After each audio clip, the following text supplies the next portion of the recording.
What's up, YouTube? So today we're gonna be working on some skinny H&M jeans. These jeans, I already put some rips at the bottom, but when we're done with them, they're not gonna look the same. You know how we do this. Stay tuned. Here are my tools for today. As you can see, we have our glue stick, scissors, and our bandana.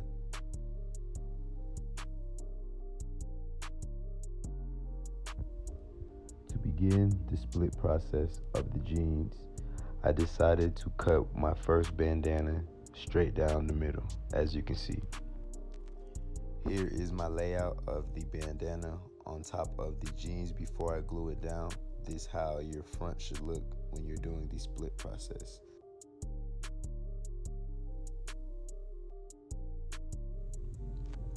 Gluing the bandana down to the jeans is like a puzzle. As you can see, I have a large piece of jean that I need to get a piece of bandana for.